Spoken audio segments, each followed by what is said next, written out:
Hello and welcome to Story Time with Mr. Hallum. Today is a very exciting day for me.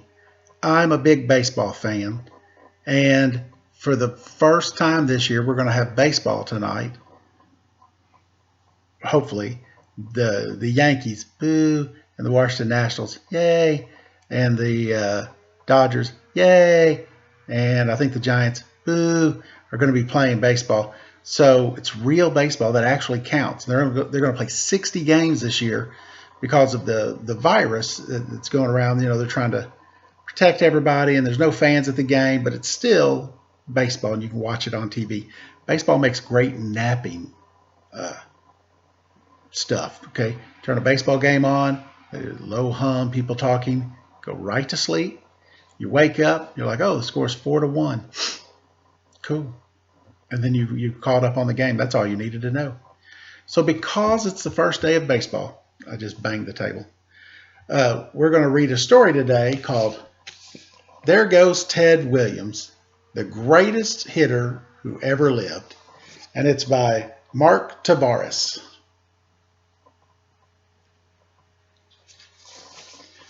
And there's a quote here on the inside. It says, "A man has to have goals for a day, for a lifetime. And that was mine, to have people say, there goes Ted Williams, the greatest hitter who ever lived. Ted Williams." See, right there, Ted. And you do need goals. Goals are important. Gives you something to strive for. The lights turn on at the North Park Playground in San Diego, California. The other kids leave. They need to be home in time for dinner. They've got to do their homework. But not Ted Williams. Ted Williams can stay out as late as he wants. All by himself, he practices his swing. 2 on, 2 out, last of the ninth. He says to himself, down 3-1, 2 balls, 2 strikes. Here comes the pitch. Home run. Every time.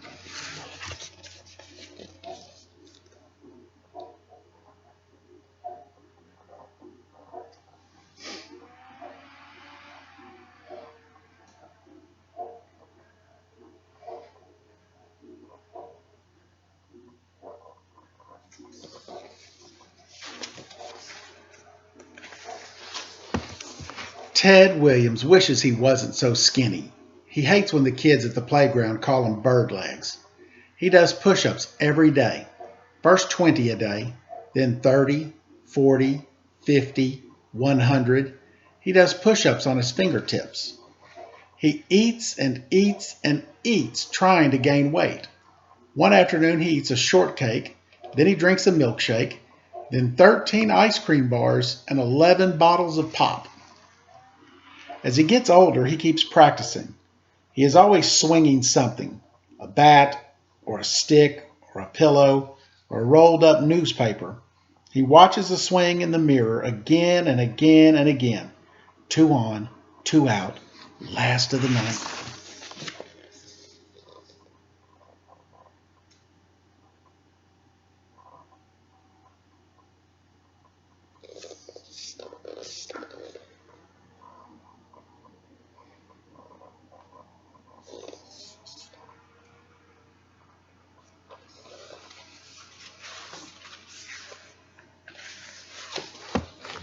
In 1935, his junior year in high school, he hits .583 and leads his team to the league championship.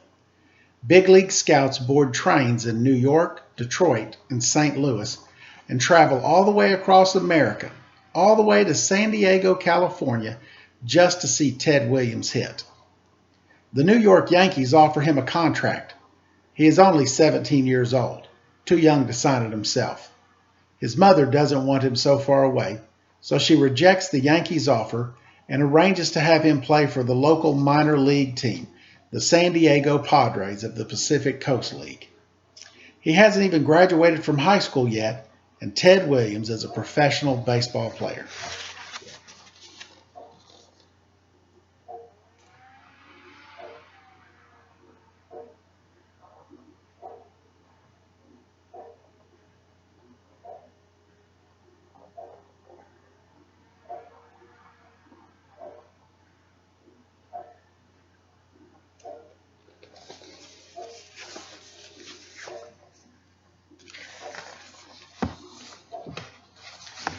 Riding on a train for the very first time in a special car just for ball players, Ted Williams can't sit still.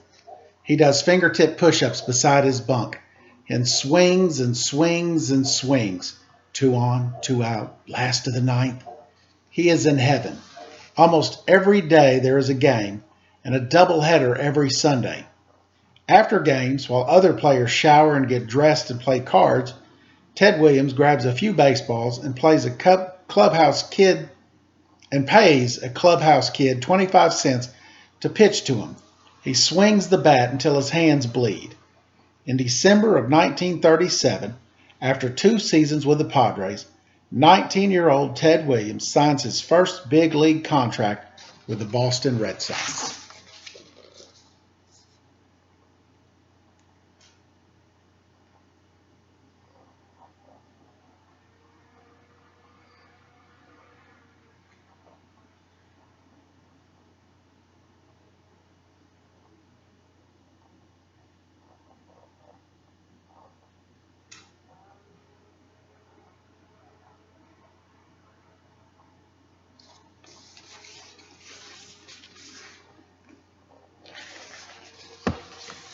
Four years later, Ted Williams is an all-star. He steps up to the plate batting cleanup for the American League in the 1941 Major League All-Star Game at Briggs Stadium in Detroit. 2 on, 2 out, last of the ninth, down 5-4, 2 balls, 1 strike. The pitcher winds up. Ted Williams sees the ball. He swings. Home run. He circles the bases, not running, but leaping, bouncing, almost floating, jumping up and down and clapping his hands and laughing all the way to home plate.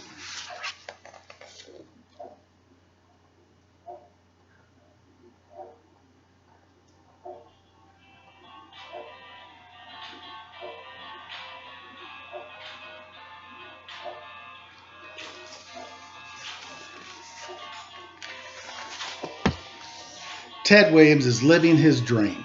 Still only 22 years old, he might already be the best hitter in baseball. He hits and hits and hits. He finishes 1941 with a batting average of .406, one of the finest seasons a baseball player has ever had. But then, everything changes.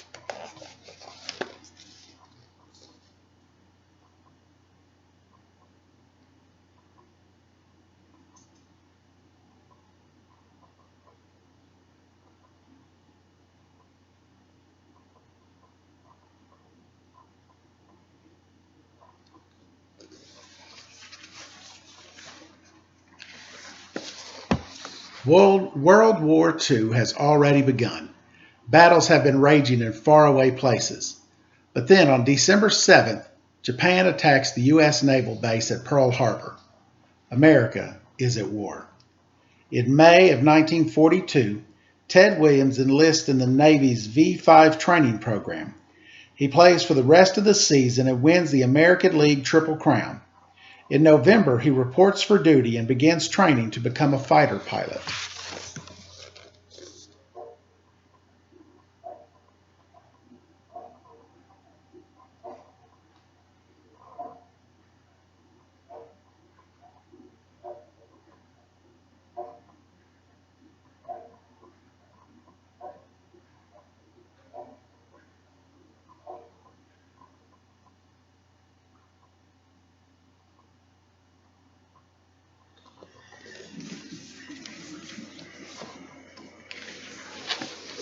He studies hard. He learns about navigation, aerodynamics, and math.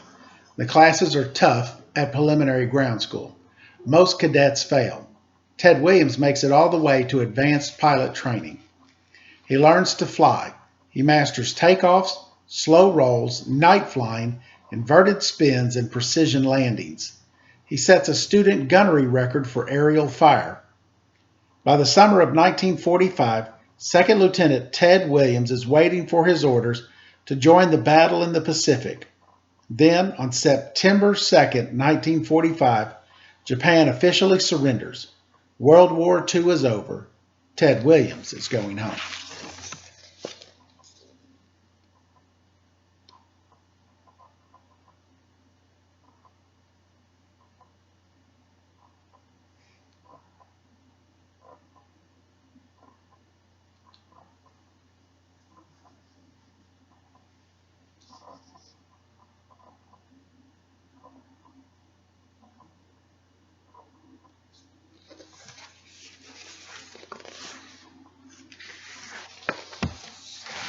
Opening day in 1946 at Washington's Griffith Stadium, President Truman watches from the front row as the Red Sox take on the Senators.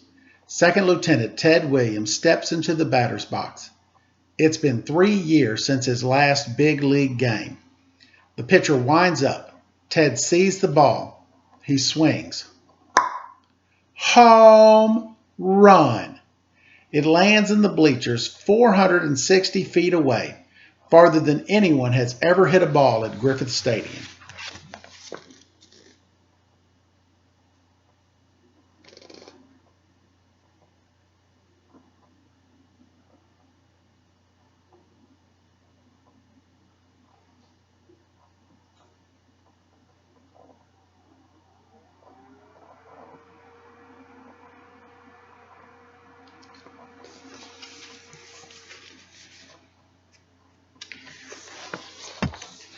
For the next 6 seasons, he is golden.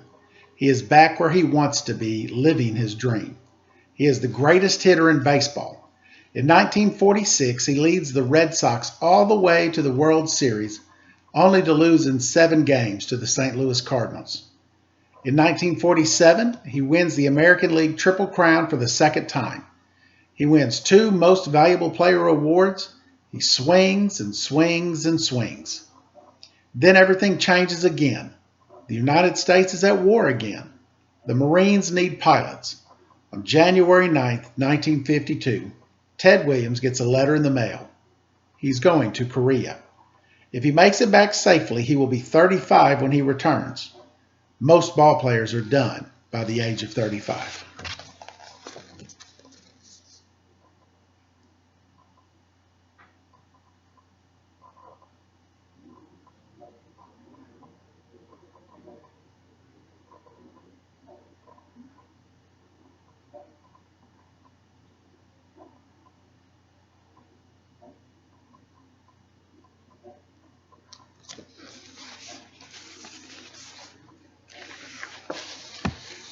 On April 30th, 1952, he plays what might be his final game in the major leagues.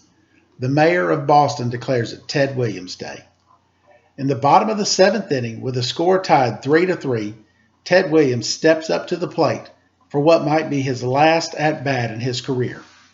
The pitcher winds up. Ted Williams sees the ball. He swings.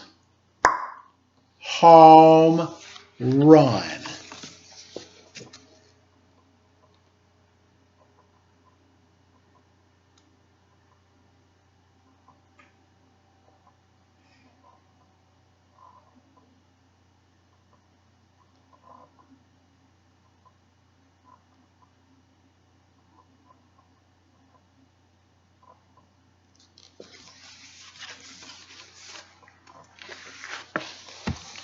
Ten months later, on February 16, 1953, Captain Ted Williams is on his first combat mission, blazing through the fog in an F-9F Panther fighter jet deep in enemy territory.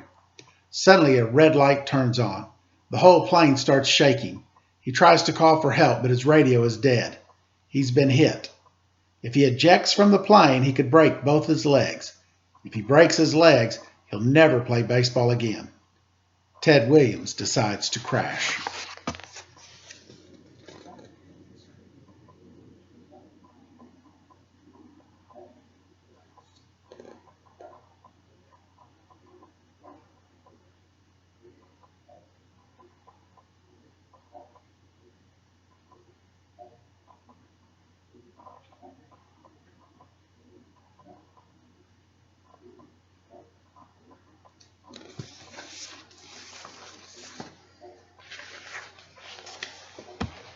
Carefully, steadily, he guides his broken plane to an Air Force base near the front line. His plane hits the landing strip, engulfed in flames, going 225 miles per hour, and skids for 9,000 feet. Pieces of the plane break off. Everything but the cockpit is on fire. Finally, it stops, and Ted Williams jumps out. He is okay.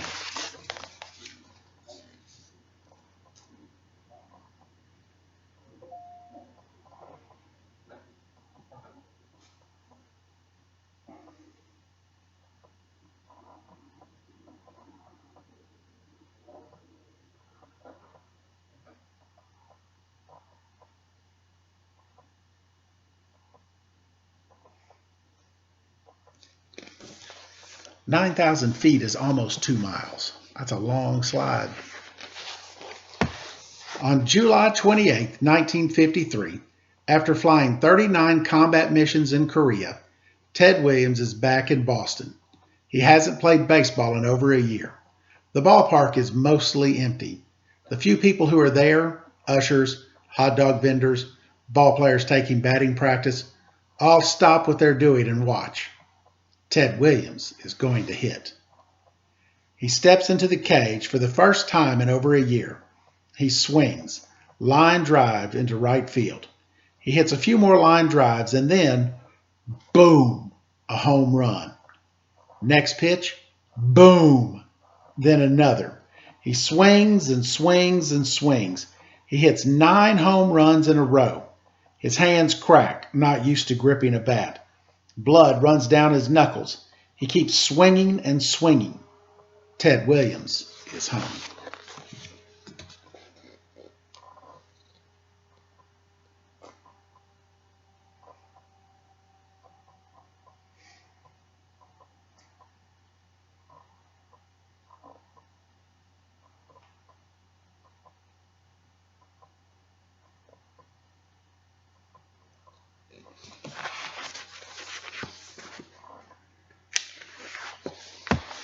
He rejoins the Red Sox in August and bats .407 for the rest of the season.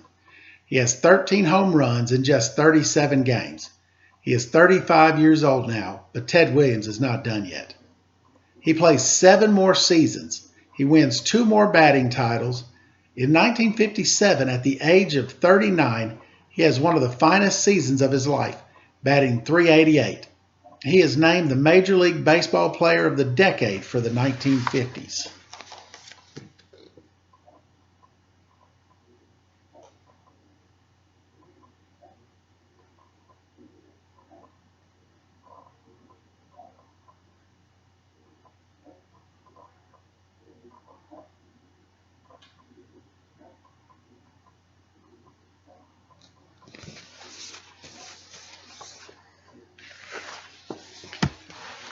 On September 28, 1960, at Fenway Park in Boston, Ted Williams walks to the plate for the final time.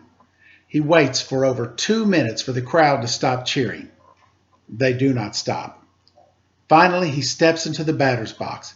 He stands upright, knees slightly bent, feet 27 inches apart, front foot 12 inches off the plate, back foot dug into the dirt, same as always. The pitcher winds up. Ted Williams sees the ball. He swings.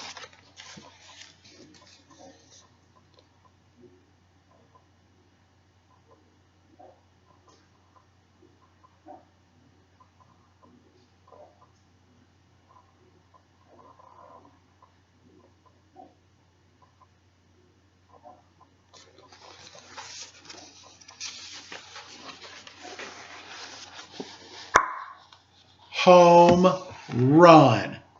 There goes Ted Williams, circling the bases one last time, running quickly with his head down and a big smile stretched across his face. There he goes, jogging down the dugout steps, sitting on the bench, catching his breath, listening to 10,000 fans chanting, "We want Ted, we want Ted," hoping for one last curtain call. There goes Ted Williams, the greatest hitter who ever lived.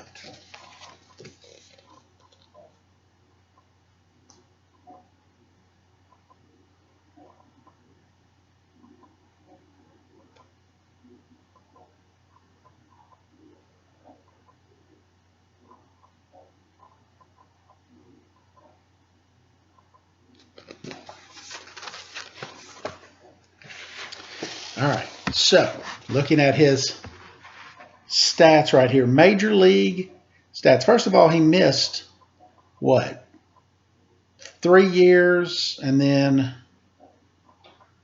most of 2 years. So 5 years of baseball. Games played, 2,292. At-bats, 7,706. Runs scored, 1,798. Hits, 2,654.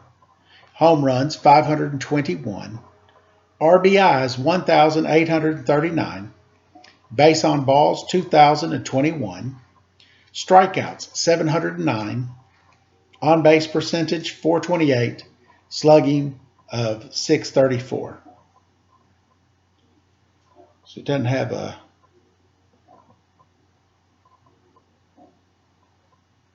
well, I guess I could divide the hits into the at-bats.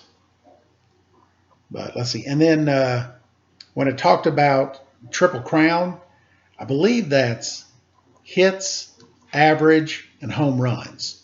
And you had to lead the league in all three categories. So it's pretty cool. And then there was a baseball player for the San Diego Padres of all teams, Tony Gwynn, who Ted Williams even said was a better hitter than him. And Tony Gwynn was a fantastic hitter. So, yeah, baseball. I'm excited. Going to get to watch some baseball tonight. And sadly, the Travelers, they're not playing this year because I always like to go out to several games per year. I just like baseball. It's kind of my favorite sport. Well, I hope you get a chance to play some baseball today. Maybe you'll go outside and it's kind of hot, so, wait till it gets dark. And if you can't even do that, just watch some baseball on TV. It'll make you feel good. Eat some popcorn, make some Cracker Jacks. It's good fun. That's it. Thank you guys for tuning in this week. I look forward to seeing you next week when we get back together for Story Time with Mr. Hallum.